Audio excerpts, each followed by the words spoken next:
L'aide publique au développement, au cœur du débat ce soir. L'aide publique au développement, c'est l'ensemble des financements apportés par les acteurs publics des pays les plus favorisés pour améliorer les conditions de vie dans les pays les moins favorisés. Ce soir, débat autour de cette aide. En quoi est-elle réellement utile? Qu'apporte-t-elle à la France et aux Français?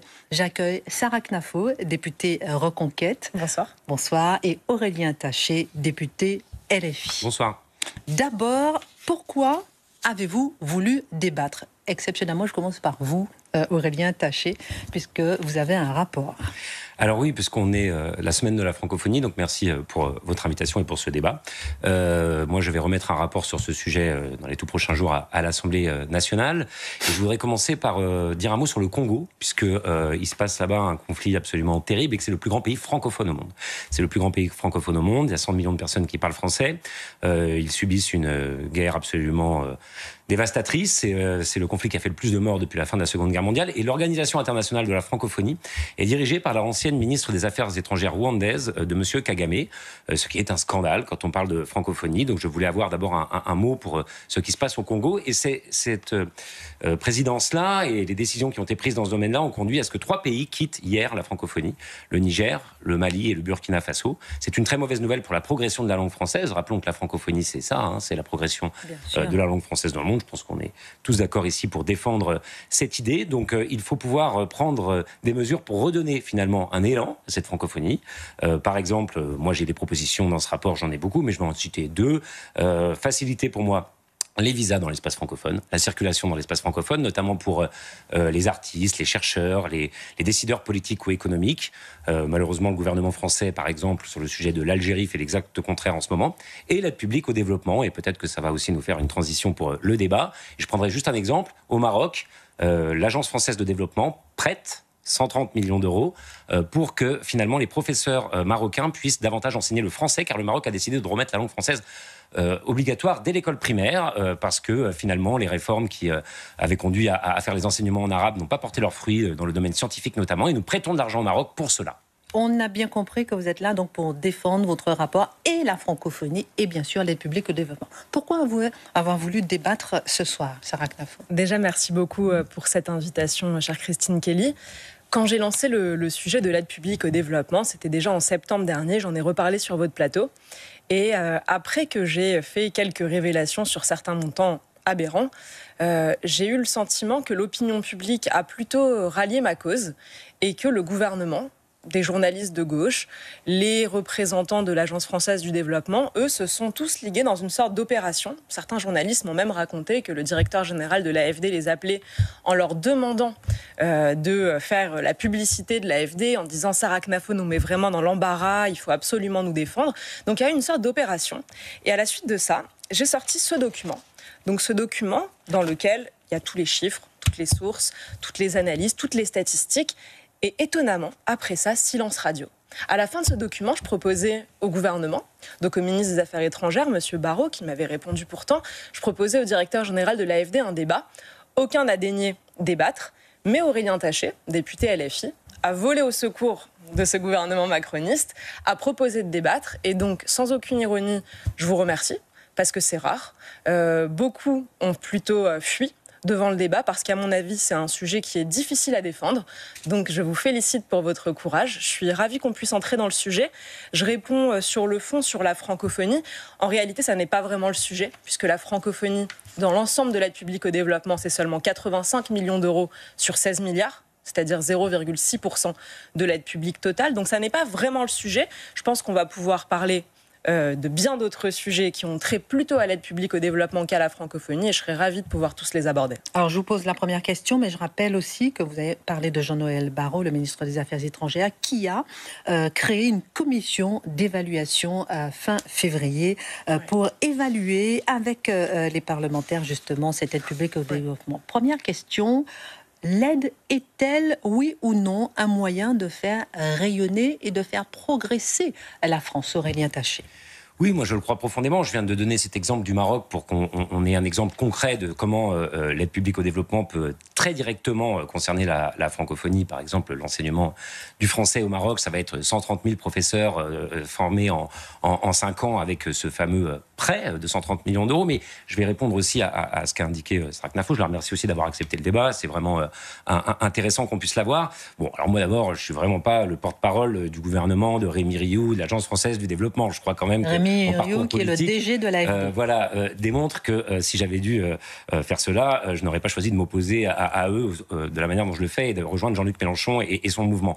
Non, par contre, moi, ce qui m'a gêné, et je ne suis pas là pour les défendre eux, je suis là pour défendre l'aide publique au développement, c'est qu'un certain nombre des révélations que vous dites avoir faites, Srak Nafo, j'espère qu'on va pouvoir en débattre, sont fausses. Vous êtes entré dans le débat, d'abord en essayant de provoquer quasiment un incident diplomatique avec l'Algérie. Excusez-moi, c'est un petit peu ce qui s'est passé.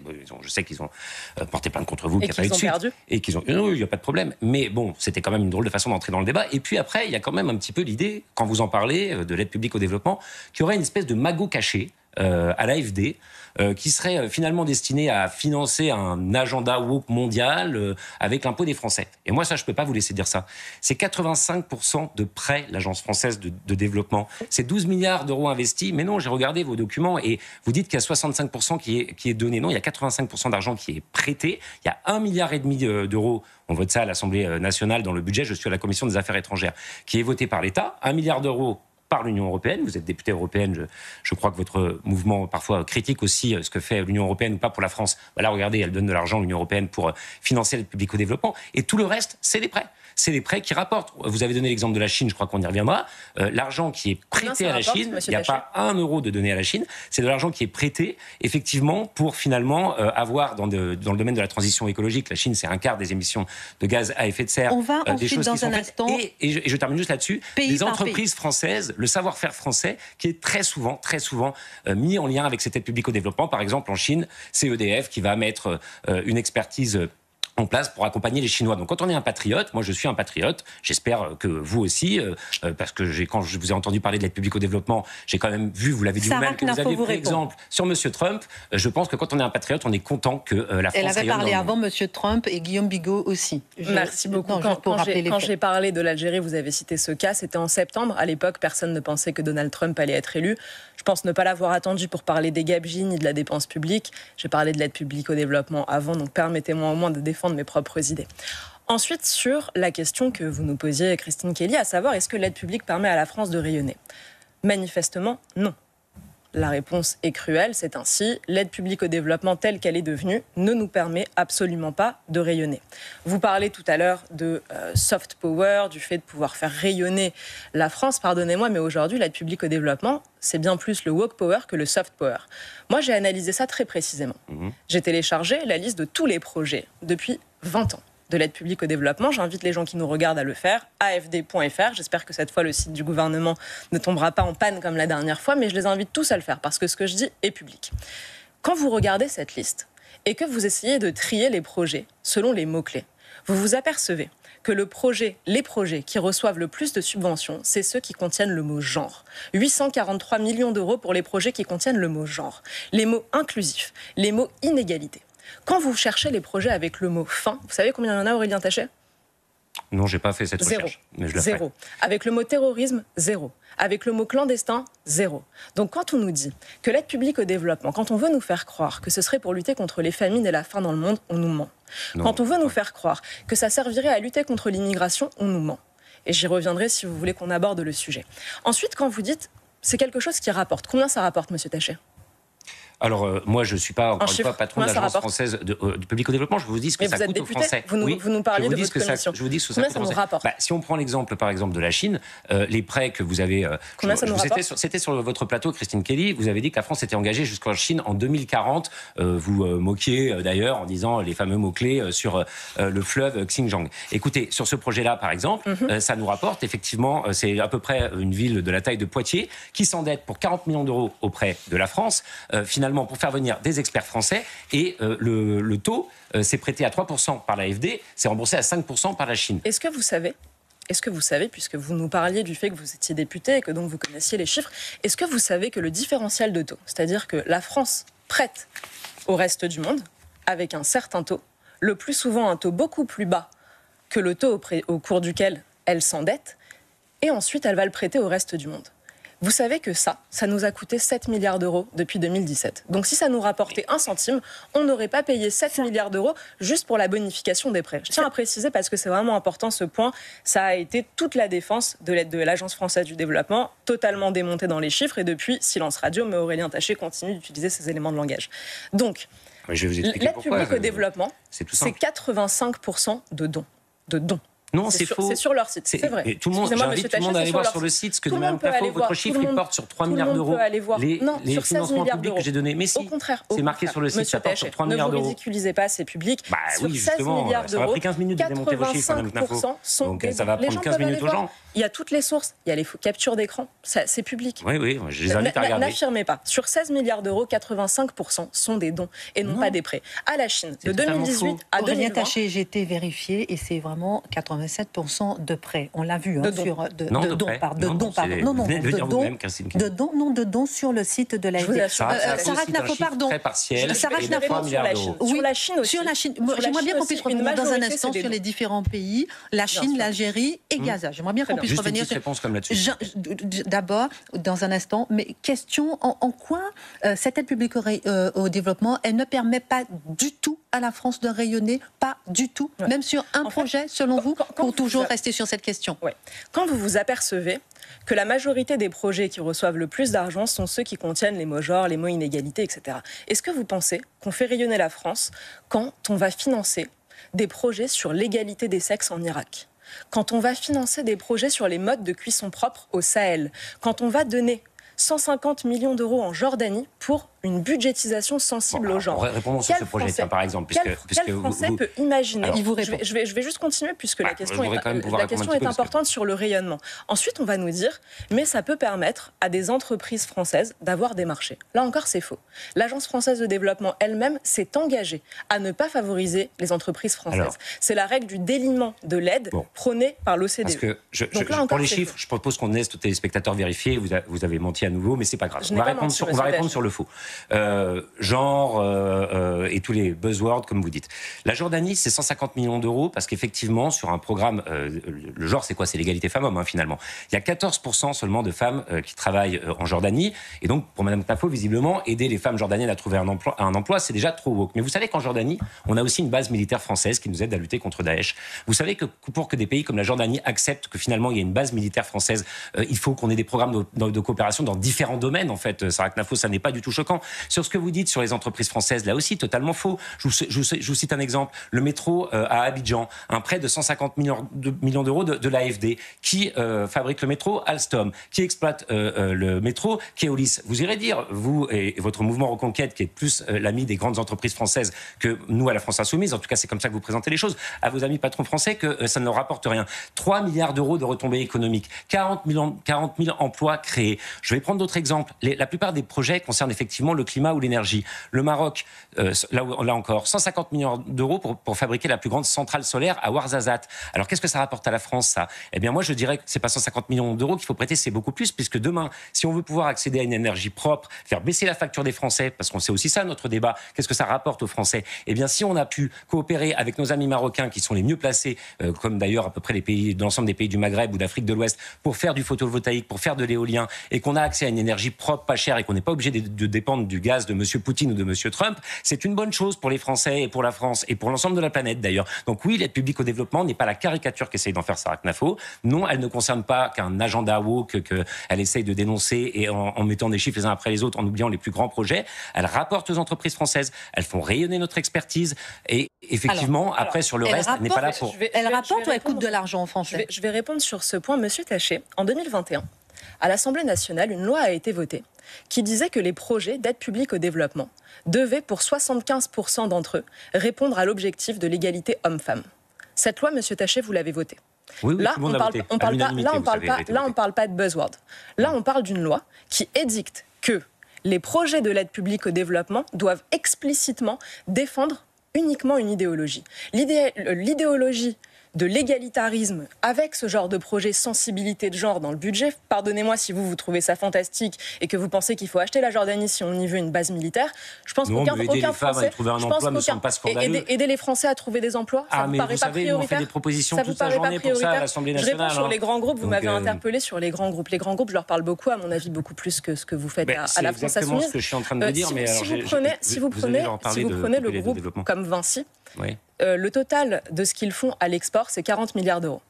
Les projets d'aide publique au développement en matière d'infrastructure, c'est à peine 2 milliards d'euros. Est-ce que vous pensez qu'un groupe comme Vinci a besoin de vos projets d'aide publique au développement pour réussir à faire leurs chiffres à l'exportation? Est-ce que vous pensez qu'un seul groupe français, avec les talents qu'ils ont, ils ont pignon sur rue dans tout le Moyen-Orient, sans aucun besoin de projet d'aide publique au développement. Est-ce que vous pensez qu'ils vous ont attendu et qu'ils ont attendu vos métros à Ouarzazate pour trouver des clients? C'était à Abidjan, mais c'est pas grave.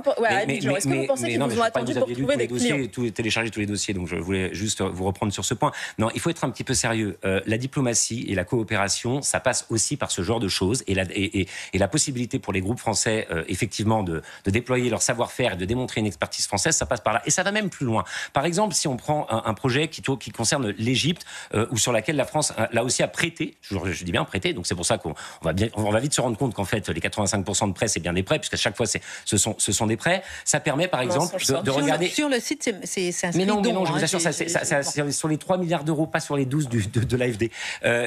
On a des sécheresses terribles dans le sud de la France.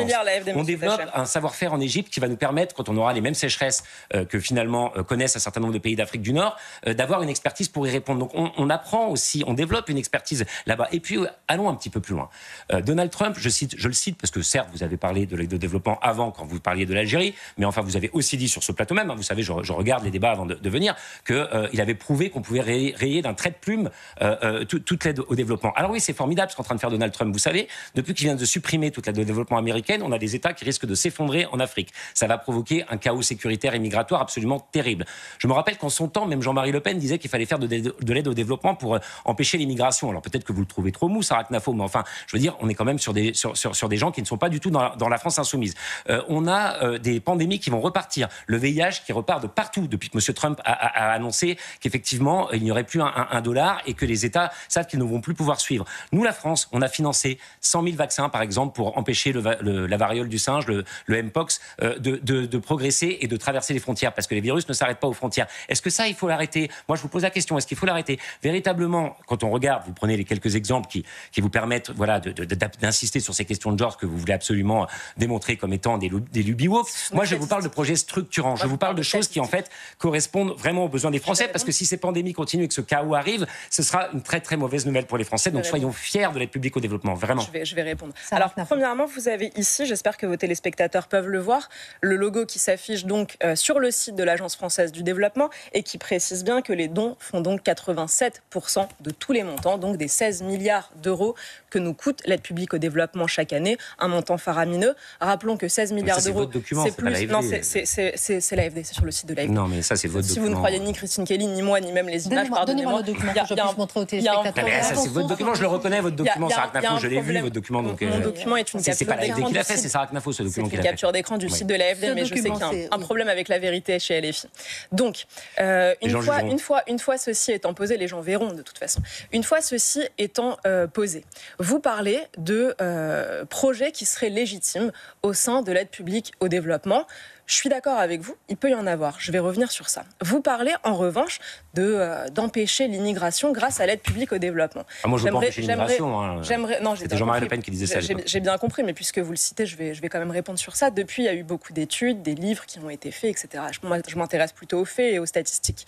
Donc, quand on regarde l'aide publique au développement et les montants, ils ont augmenté de 50% depuis l'arrivée d'Emmanuel Macron au pouvoir. Donc de 2017 à aujourd'hui, c'est 20% de crédit en moins sur l'aide au développement dans la loi française votée cette année. Ça aussi, les gens peuvent aller voir. Si on peut juste parler chacun son tour, ce serait vraiment très bien. Donc ils ont augmenté de 50% depuis l'arrivée d'Emmanuel Macron au pouvoir. Et l'immigration n'a jamais été aussi forte. Si on prend un exemple précis, on peut regarder l'aide publique au développement aux Comores. Elle a été multipliée par 3 ces 5 dernières années.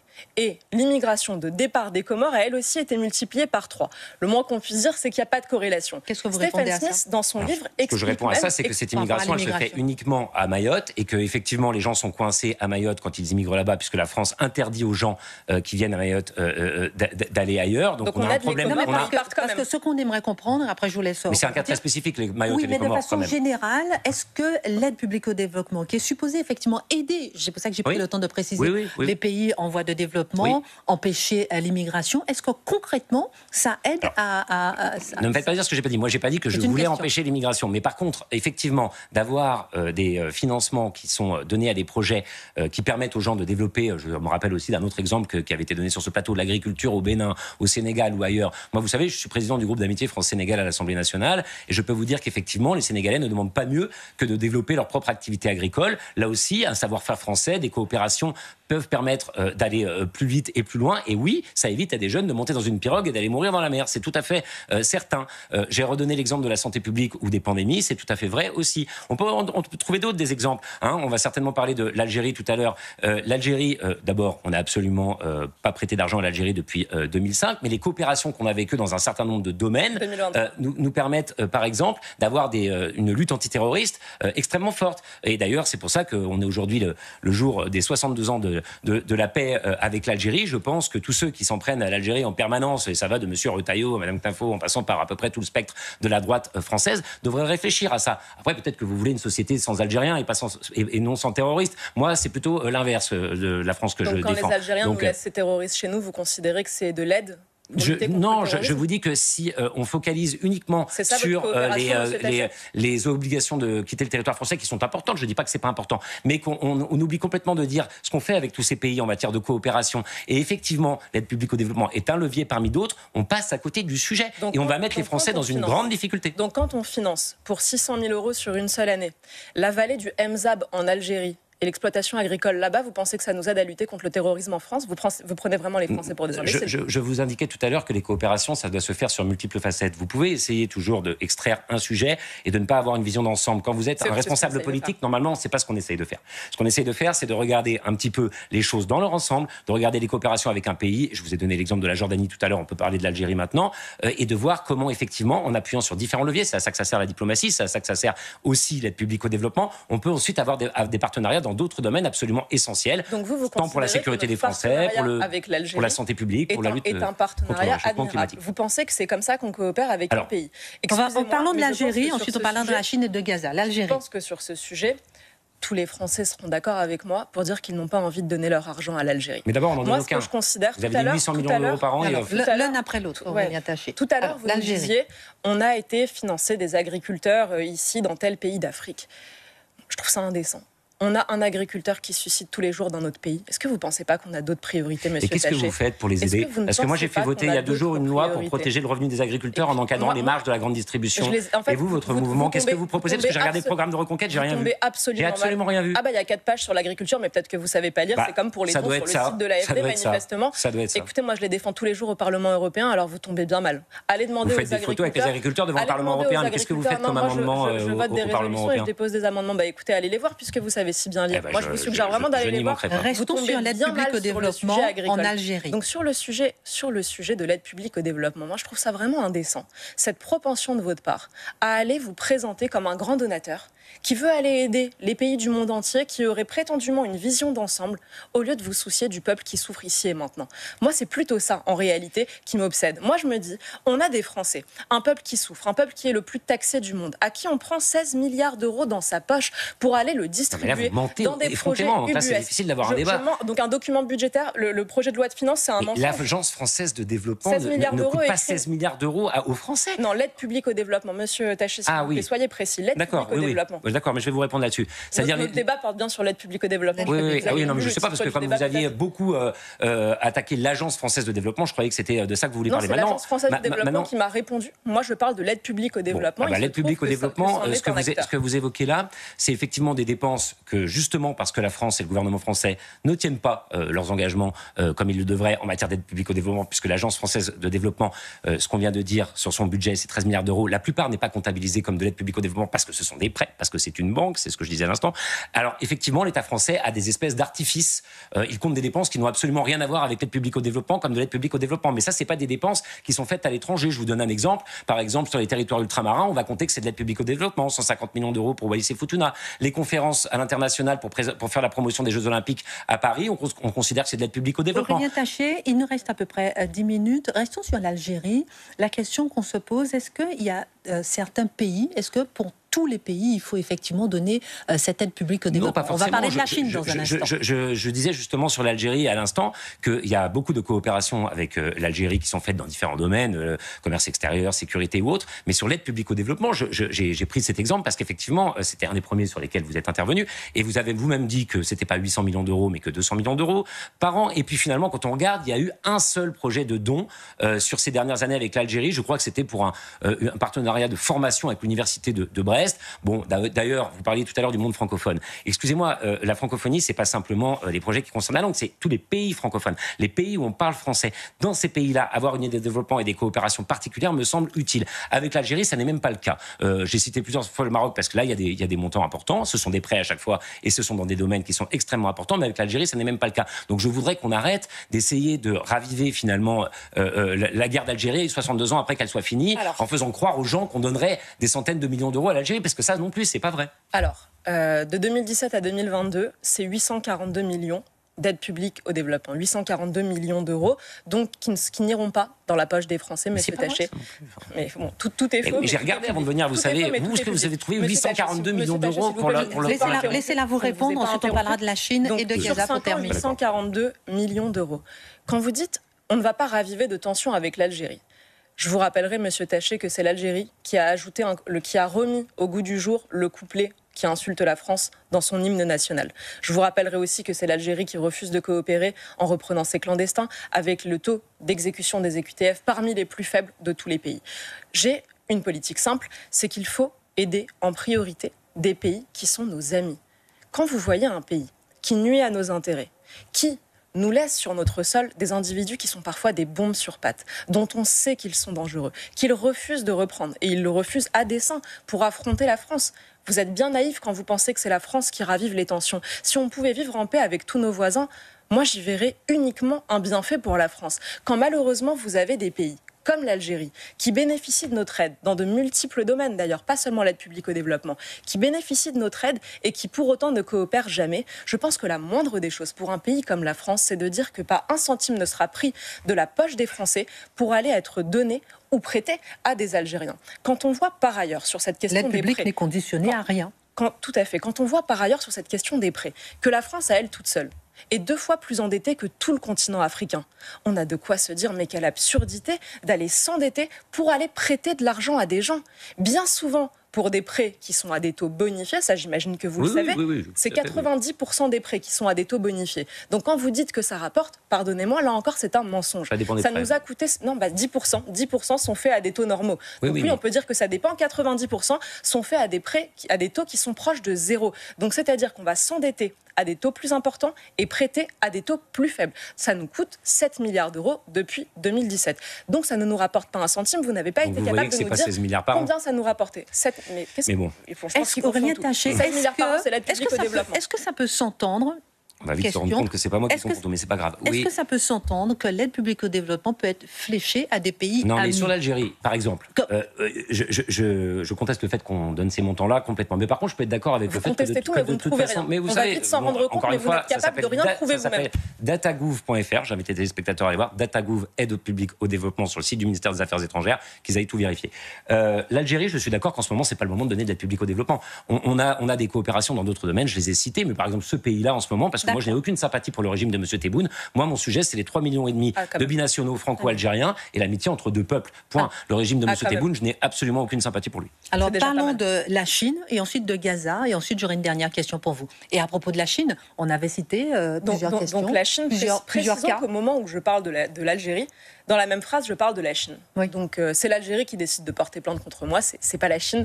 Manifestement, ils sont dans une stratégie un peu moins ouvertement hostile que l'Algérie, mais c'est l'Algérie qui avait décidé de porter plainte. Dans la même phrase, je disais, est-ce que vous vous rendez compte que nous, la France, endettés comme nous sommes, avec la situation budgétaire dramatique que nous connaissons tous, avec un agriculteur qui suscite tous les jours, avec un entrepreneur qui suscite chaque semaine, est-ce que vous vous rendez compte qu'on aide au développement de la deuxième puissance économique du monde, la Chine? Donc, quand vous regardez ce qu'on a donné à la Chine, c'est 277 millions d'euros entre 2018 et 2020. Il y a eu aussi des prêts, mais une majorité, là encore, malheureusement, une majorité, c'était des dons. Quand vous regardez le PIB de la Chine, c'est 18 000 milliards d'euros. C'est 6 fois notre PIB. Et on aide au développement de la Chine. J'avais lu sur votre plateau des projets aberrants. Manifestement, M. Taché trouve que c'est anecdotique. Moi, je trouve que c'est révélateur. C'est un symbole fou de voir que la France, aussi endettée qu'elle soit, avec un peuple qui souffre autant que notre peuple souffre, avec un territoire français composé de 87% de déserts médicaux, ce peuple-là va aider au développement de la Chine. C'est comme si l'Albanie venait nous demander c'est comme si nous on allait aider, si l'Albanie demandait à la France de l'aider financièrement. Je trouve que c'est indécent, complètement indécent. Alors moi je suis tout à fait d'accord sur le fait qu'il n'y a plus du tout d'argent à donner à la Chine, mais ça tombe bien parce qu'on ne le fait pas. On prête de l'argent, très peu d'ailleurs, très peu, et les deux projets que vous aviez évoqués sont effectivement des projets qui concernaient des prêts, là pour le coup avec des taux qui en plus sont des taux qui rapportent directement à l'Agence française de développement. Vous avez raison, c'est pas toujours le cas, mais dans le cas de la Chine, c'était des prêts avec des intérêts qui rapportent à la France, et qui sont quoi? On a dans un premier cas une ville qui effectivement, pour avoir l'expertise française en matière de préservation de la biodiversité, s'endette auprès des Français, et pour faire venir travailler des experts français sur ce projet de préservation de la biodiversité. L'autre concerne pareil, un projet qui est sur le réchauffement climatique, et c'est EDF qui décarbone. Alors moi je veux bien qu'on explique que tout ça est inutile, je veux bien qu'on explique que discuter avec la Chine et avoir avec eux, qui est le principal pays qui fait des émissions de gaz à effet de serre, n'a strictement aucun intérêt de coopérer avec eux dans le domaine écologique, n'a aucun intérêt, mais je ne le crois pas. Maintenant, si Madame Knafo veut absolument qu'on rompe absolument toutes nos relations avec tout le monde, y compris avec la Chine, là aussi j'imagine pour faire plaisir à Monsieur Trump ou à d'autres, moi ça n'est pas mon cas. Je suis un patriote français et je veux que la France puisse coopérer avec les grandes puissances dans les domaines où on peut faire rayonner l'expertise française. J'aimerais bien entendre un petit mot sur Gaza, et ensuite une dernière question. Est-ce que les projets, parce qu'il nous reste 2 minutes, est-ce que les projets financés sont réellement utiles aux Français? J'ai l'impression qu'en réalité, M. Taché a une vision coloniale des choses. Vous pensez qu'en réalité, les pays vont se développer uniquement parce qu'on va leur donner de l'argent. Vous limitez la coopération au fait de donner de l'argent. Mais pourquoi est-ce que vous voulez faire croire aux gens que si on ne donne pas de l'argent à un peuple, alors il ne peut pas y avoir de coopération avec lui? C'est exactement ce que vous dites depuis le début. Vous essayez de défendre l'aide publique au développement en nous disant « mais il faut bien coopérer, peut-être que Mme Knafo ne veut pas coopérer ». Vous êtes en train de tout confondre. On n'est pas obligé d'arroser un peuple de notre argent en le prenant dans la poche de gens qui souffrent pour coopérer avec lui. On n'est pas obligé de faire ça. Maintenant, sur Gaza, autre question que vous posez, Christine Kelly, qui est très intéressante. Est-ce que vous, Monsieur Taché, vous avez peut-être des informations que je n'ai pas puisque vous êtes chez LFI. Est-ce que vous, Monsieur Taché, vous pouvez savoir si l'argent qu'on donne à Gaza est véritablement utilisé pour le bien-être de la population? Alors moi, je ne peux pas. Par contre, l'Agence française de développement, comme depuis tout à l'heure on le dit, c'est une banque. Donc comme chaque banque, elle contrôle l'identité des gens à qui elle donne de l'argent. Et vous savez comment ça se passe pour Gaza? Puisqu'on va reprendre ce projet de Gaza que Mme Knafo a évoqué. Elle avait dit que c'était 44 millions d'euros de données. On regarde, c'est 13 millions d'euros de part française, 24 millions d'euros d'un fonds international pour l'environnement et 9 millions d'euros des Irlandais. Et c'est l'armée israélienne qui reçoit cet argent et qui contrôle là où il va. Alors maintenant, si vous ne faites même pas confiance à l'armée israélienne pour pouvoir vérifier qu'effectivement... non mais enfin, ça aussi, c'est absolument public. Je veux dire, qui pense une seule seconde que de l'argent public d'un État étranger peut arriver à Gaza aujourd'hui sans que l'armée israélienne le voie? C'est eux qui acheminent l'aide humanitaire. Ce projet-là, il concerne le fait de donner de l'accès à l'eau potable aux Gazaouis. L'eau et l'électricité sont directement gérés par les Israéliens. Et maintenant, moi, je vais vous poser une question toute simple. Et le mot de la fin. Et est-ce que si vous aviez là, Madame Knafo, en face de vous, un enfant de Gaza, vous lui diriez « je vais reprendre mon argent et je vais te couper le robinet et tu vas mourir de soif ». Mais vous savez qui lui dit ça? C'est le Hamas qui lui dit ça. C'est le Hamas qui prend cet argent à cet enfant. Et c'est Israël qui gère cet argent. C'est le Hamas qui a utilisé les 40 milliards de dollars d'aide publique au développement qui sont arrivés à Gaza ces 30 dernières années pour construire des tunnels. Et vous savez combien d'abris pour les civils ils ont construit? Zéro. Ils ont construit 700 km de tunnels, zéro. zéro abri pour les enfants dont vous parlez. Mais en tout cas, donc, pas avec l'argent français de l'Agence française de développement. Avec aussi l'argent français, malheureusement, qui a été détourné, notamment pour les circuits d'assainissement d'eau. Et vous avez des rapports de l'UN Watch, vous avez également le gouvernement américain de l'époque de Joe Biden qui expliquait à quel point l'aide était détournée par le Hamas, parce que rien n'arrive à Gaza sans qu'il arrive dans les mains du Hamas. Et ça, pour le coup, c'est vraiment parfaitement documenté. Il semble pourtant que l'armée israélienne était plus efficace que ça. J'aimerais avoir le mot de la fin. Le mot de la fin. Dire que c'était vraiment malheureusement très court, avec malheureusement, j'ai trouvé beaucoup de malhonnêteté sur des données qui sont pourtant vérifiables. Mais je pense que malgré tout ça, ça a permis d'opposer deux visions de l'humanité, je dirais. Entre votre vision, qui est celle d'aller aider des peuples lointains, que vous ne connaissez pas, que vous n'avez jamais rencontrés, avec un argent qui ne vous appartient pas, qui appartient aux gens qui regardent ce débat ce soir, qui n'ont jamais décidé de vous le donner. Et ma vision de l'humanité, qui est celle d'aider en priorité mon peuple qui souffre, qui nous regarde ce soir, qui manque d'argent et à qui on prend 16 milliards d'euros chaque année la France dans sa Insoumise, poche pour aider des gens. Chaque jour, fait voter des lois pour bloquer le prix de l'énergie pour les Français, pour augmenter le SMIC, pour protéger le revenu des agriculteurs. Et après, sur le reste, je regrette aussi qu'on n'ait pas pu se mettre d'accord sur des chiffres, parce que tout l'argent de l'aide publique au développement qu'on évoque et qui est géré par l'AFD, c'est 1,5 milliard d'euros par an qui est donné en matière de solidarité internationale, c'est-à-dire 0,2% du budget de la France. Je ne crois pas qu'on puisse opposer l'un et l'autre. Merci beaucoup, mais la Cour des comptes elle-même demande à évaluer effectivement plus précisément cette aide. Merci Aurélien Taché d'être venu sur ce plateau. Merci Sarah Knafo d'avoir débattu et de vous être respecté argument contre argument.